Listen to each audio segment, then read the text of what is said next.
Tonight on First Coast News, we are taking a closer look at officer-involved shootings in Jacksonville. The last one happening just days ago last week as officers opened fire on a man they say refused to put down a knife and then came at them with the weapon. And so far this year, there have been 5 involving the Jacksonville Sheriff's Office. At this point last year, there had been only 1. And for more on these incidents and how police handle these situations, we're joined live in the studio this evening by Sheriff T.K. And Sheriff, first of all, thank you for being here with us live today at 5. I really appreciate it. Thank you very much. So, of course, we want to answer some of the community's questions about all of this and also just kind of get your perspective. What are your thoughts about this increase in shootings compared to this time last year? A lot of people in the community, they also want to know, how do you build trust in the community after these shootings? Well, so when you have a situation like we have, it's always a responding to a call for service.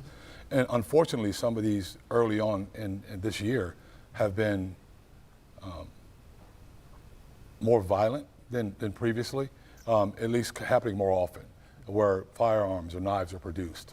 And it creates a very, very difficult situation for the officers that are responding to the scene. Building trust. We've been working hard at that. Very transparent, very willing to come on and talk about these type things, because I think it's important for the public to know and understand that no police officer comes to work wanting to do that. Things have to go really bad for those kind of things to happen. And unfortunately, they have gone bad in 5 different circumstances this year. There's been other incidences where that hasn't happened. We take people into custody all the time without any issue, whether it be murder suspects, sexual assault suspects, all different type of people that we come in contact with, we arrest without incident. It's the incidents where a weapon is produced, whether it be a knife. I don't think many people really understand the danger with an edged weapon. Our vests stop bullets in most cases. They're not designed to stop edged weapons. Now they slow it down and make it more difficult. So edged weapons are a lot more dangerous than many people think. And it's just a situation that we don't want to find ourselves in, but when it comes time to act, a police officer joins this agency to defend the rights and the citizens of this community. We never want to have to use force if we don't have to, or violent or use of deadly force if we don't have to. But sometimes it rises to that level, and when it does, you have to be decisive, and sometimes those decisions are very, very quick. A quick decision, and just speaking to the most recent officer-involved shooting that we had, it's my understanding that there were 3 officers out for the first time without a training officer that night responding to this call.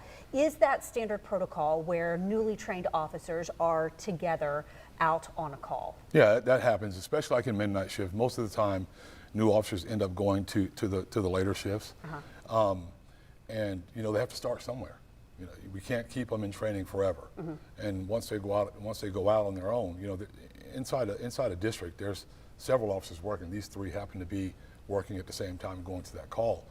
And I don't think this has ever happened before, where they were put in that position to do what they did. But based off what I saw, and this is by no means closing the investigation. The investigation still takes place administratively and criminally. That investigation still takes place, but based on what I saw that night, they acted within reason, which is how a lot of the laws are written, the reasonableness of the action. And they acted within reason to protect themselves and the lives of others. And will that stay the same way? You'll continue to have newly trained officers out together? Yeah, I mean, there's new officers out together all the time. Okay. This is not unique. What makes this situation unique is they ended up in a deadly force situation. Gotcha. But they're out by themselves all the time. Like I said, at some point, every police officer, I had to do it, every police officer leaves their FTO and they have to answer calls by themselves.